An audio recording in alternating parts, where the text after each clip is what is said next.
Breaking news mga kababayan. Naku po, Senador Marcoleta, sumabog sa galit. Sinabon itong taga-DOE. Napa-walk out sa inis itong taga-DOE.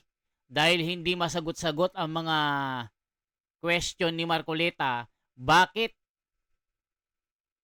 halos sa 300% ang taas ng presyo ng gasolina? Tapos sasabihin ni BBM, wala pang krisis. Wala akong nakikitang problema. Magchilaks-chilaks lang. Aba, grabe. Sumabog na ang presyo ng langis. Wala pang ginagawang gobyerno. Late pang gumawa ng ginagawang emergency power. O ngayon mga kababayan, sinabon talaga itong taga-DOE. Talagang namutla, nangarag, at talagang napahiya kasi hindi na alam na corner na ni Marcoleta Ito po ang balita mga kababayan. Naku, ngayon nyo lang makikita na sumabog si Marcoleta. Ito po, grabing senador ito. Napabilib ang taong bayan at ginulat ang buong mundo mga kababayan. 3 billion kita kada araw. Grabe naman kayo. Naghihirap ang buong mundo. Ginatasan nyo mga tao. Grabe, kasabot ba kayo, DOE? Hala ka, grabe si Marcoleta. Nilabas na ang galit dito. After 2 weeks pa lang, and considering na meron pa kayong 46 days and 53 days for diesel and gasoline respectively, kumulekta na ng 3 billion, kumita na ng 3 billion pesos per day, which was bankrolled by the people themselves. This is the irony. Ngayon, ano yung role ninyo in the period of emergency and national interest is involved already? Ba't ang pinag-uusapan pa natin replacement cost na kagad? Ito muna ang sagutin ninyo. Is it reasonable? Is this reasonable? In 2 weeks' time? Yari sila. Grabe. Message ko sa DOE and PNOC, wag na kayo matulog. Wag na kayo matulog. Ha? Correct. Wag na kayo matulog. Kasi nasa inyo na, humingi sila ng tulong sa inyo No? So, kailangan na talagang mag-double time tayo dito. Kasi kung sinasabi nga ng oil company, sirap kami, then it's up to government to move. No? But like I said, 60 days will fly by so fast. Kung hindi tayo magsisecure ngayon, pagdating ng panahon, problema tayong malaki. Mr. Chair, we would like to discuss this again with the private sector because their report seems to be conflicting also of their statement. We won't discuss that here. No? Kayo Yes, we will be discussing that. That's your job to discuss with them. No? For Kami, we're example, looking for solutions. No? To debate whatever they discuss with you is your job. And trabaho ng committee is to look for solution and recommend. No? So, I'll leave that to you. All right? So, with that, we'll go to the second round. And by... Yes. Okay. Senator... Salamat, Chair. Ako po ang pinakamahirap ang kalagayan dito Hindi ko malaman paano ko makapagpa-participate kung ang pinag-uusapan ang laki-laki na ng problema. Ang sinasabi ko naman, merong recourse kasi kamukha nung ibinigay kong mga slides. Kung paniniwalaan po ninyo yung mga data na yon, wala tayong pinag-uusapan ngayon Yun ang problema Ang isa pong irony, Mr. Chair, yung binanggit ng aking kumare, yung replacement cost. Okay? So, gusto kong balikan yun. I want to belabor that kasi yung pong nakaraang hearing natin last Tuesday, maliwanag po na sabi ninyo, DOE, meron tayong 46 days for diesel at that time. Tuesday po ito. Sa kerosene naman, meron tayong 53 days. Ang pinag-uusapan natin doon, after 15 days, mula nung sabihin ng Pangulo na meron tayong 50 to 60 days inventory, biglang pumalo sa 110 pesos per liter.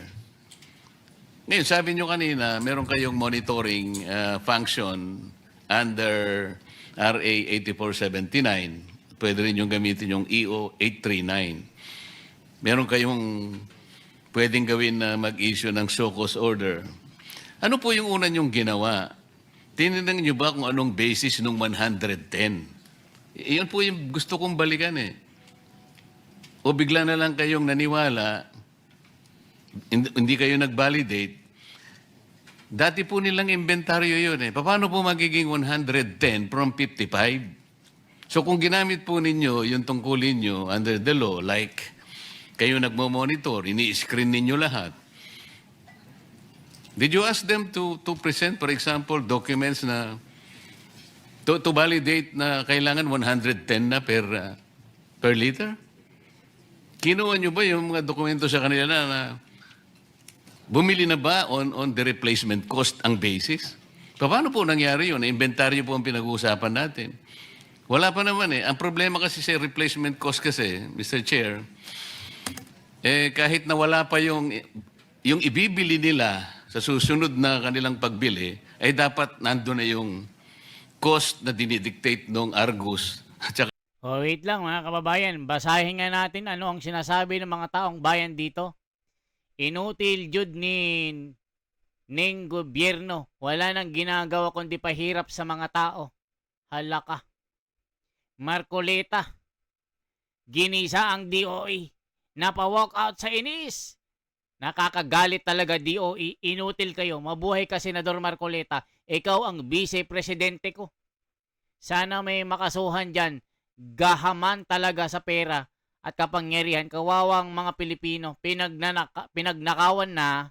Ginisa pa sa sariling mantika. Halaka. Sabi din ni BBM, this is our future. Bongbong Marcos nagbigay ng update. Halaka. This is indigenous energy. It is our future. Alaka. Mga kababayan ko si BBM. Future na daw yung pagtaas ng presyo. Halaka. nung maps. Yun ang problema eh. Ito pong replacement cost, Mr. Chair, konektado po doon sa sinasabi nating rackets and feathers irony. Ano po ibig sabihin nun?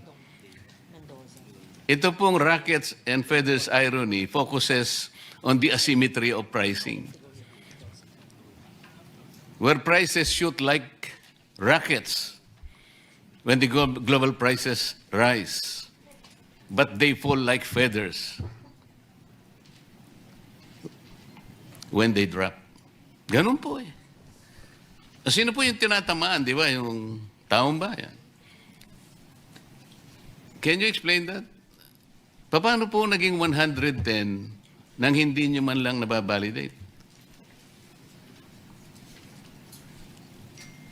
Oh.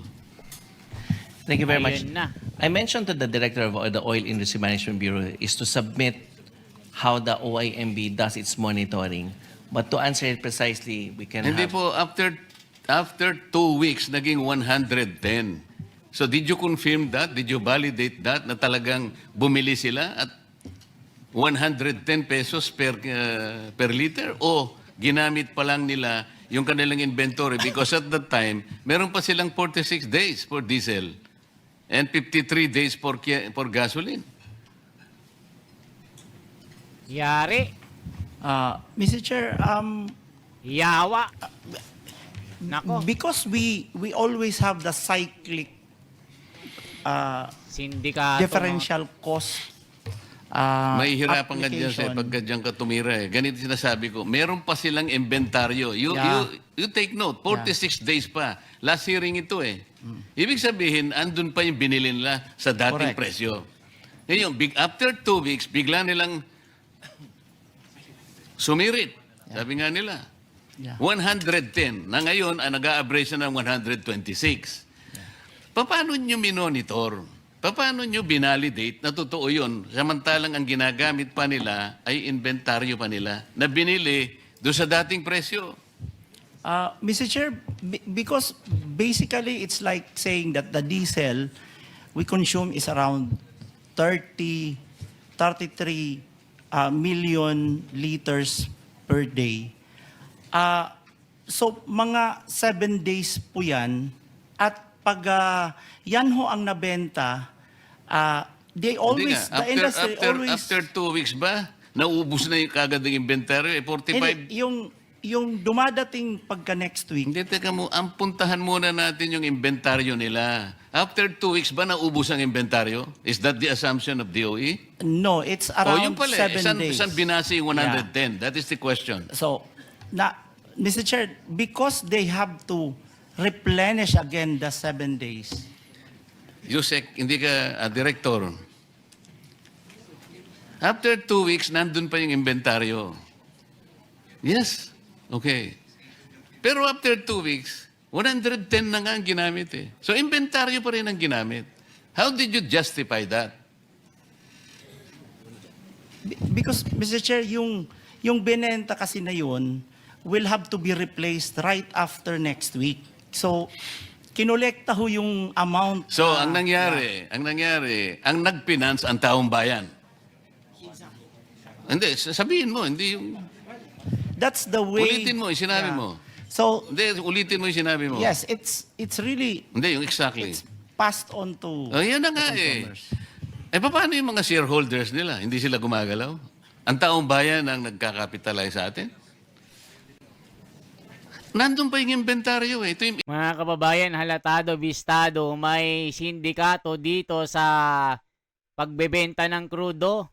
Inventory pa lang yung ginagamit, tinaasan na agad ng 110 pesos. Kaya dito ipinasa yung gastusin sa consumer, ipinasa sa atin ng mga walang yan, ng mga satanas, ng mga droba, ng mga kawatan, ng mga magdanako na ito. Kaya durugin mo, Marcoleta, may sindikato talaga dito. Yung problema, ngayon, hindi nyo ginagamit yung sinasabi ng batas na in periods of emergency, kayo ang gagawa ng paraan eh. As a matter of fact, pwede nyong i-take over eh. Hindi naman yun ang sinasuggest ng committee ito eh. We're all finding solutions to this. Pero itong mga questions nito, kasimple lang, hindi nyo man kayang sagutin. Mr. Chair, we would like to clarify that we are not here to dispute the business models of our oil companies. As a matter of fact, we are thankful for their sacrifices for this country. Kaya lang, it would appear that the business models are no longer responding to the crisis kung paniniwalaan natin yung binabanggit ninyong problema kinakarap natin. But until and unless we're able to validate yung data na pinresent ko kanina, we're almost 4 hours now since 10 o'clock in the morning, pwede nga yung vessel to tanke. Gamitin nyo siguro Panamax vessel. Ang ano niyan siguro is about 100,000 metric tons per container. Wala man nagbabalidate po, Mr. Chair. Para sana uwi na lang ako. If you prove me wrong, halimbawa, mali yung nakuha kong information, so magsosorry na lang ako, Mr. Chair. Pwede naman ako magsorry kung mali eh. Hindi na, habulin ko na lang yung tao ko, yung kaibigan ko na nagsabi sa akin ng gano'n. Bakit mo sinabi ito? Mali pala. Kasi gusto ko lang makatulong talaga eh. I wanted to be wrong kung mali talaga. But you have to prove me wrong. Government to government, hindi nga dapat mangyari yung pumunta nga. Andun nga yung tangke, yung mga tangke ng dalawang refineries. Ginawa ng mga sindikato. Rotterdam refineries produces, I think, 1.2 billion barrels, yes, per day. Mga kababayan, grabing ginawa ng mga sindikatong ito, mga kababayan. Talagang ang nag-shoulder po ng gastusin, tayong mga kumukonsumo ng ng gasolina, tayo ang nagbabayad nung kanilang gastusin ng mga animal. At nandun ang kanilang tangke sa Singapore. Petronas also, andun ang tangke nila. Ayun po yung kanilang presyo. No, nobody is reacting to this. Pinag-uusapan natin yung problema at ang mga measures na gagawin natin without even going back and checking whether those data are valid or not. So, paano yung replacement cost? I already told you, kung papayagan natin yun, after 3 weeks, or after 2 weeks, 3 billion pesos per day. Did you check this? You say? Okay. No, did you check that is 3 billion pesos per day ang income? Pireset ko kanina. But the collection this week was also used to purchase the level, even higher level of products. Kinuha mo na kagad kasi dapat sana there should be a point where the replacement cost should begin. Saan ba magsisimula? The inventory should end where the replacement cost should begin. Ang nangyayari, ito nga, binil nyo na kagad ang taong bayan, 110 kagad, 2 weeks, nandun pa, ang binenta ninyo, sarili nyong inventaryo. So, it is the public, it is the poor public. Ayan si Mr. Boss, ano ang pangalan mo? Si Mr. Balbuena kanina pa naglulupasay.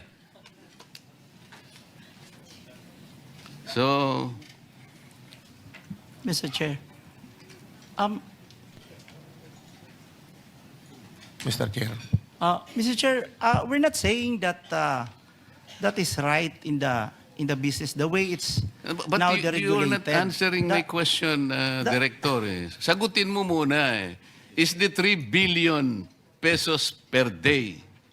1 month lang ito eh. So per day ito, 3 billion. Yes, Mr. Chair. If the perspective, because it's a matter of perspective, if the perspective is to ensure that the 7 days used up this week will be replaced by next week immediately, then the oil company has to collect that level of collection to be able to purchase the 7 days replacement. So we can always go back to the 45 to 50 days supply.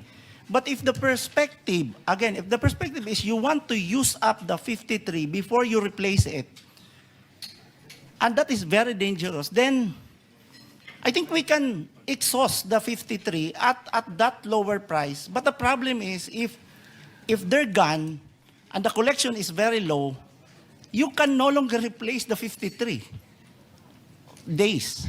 So it's really that's how they're explaining also on Caltex was also explaining that in the same way. No, but we're not saying- you're proceeding from the wrong premise. Ang sinasabi ko mula't mula pa, ang pinag-uusapan ninyo yung maps and indicators coming from the Argus. Okay? Yun ang basis ng replacement cost. Okay?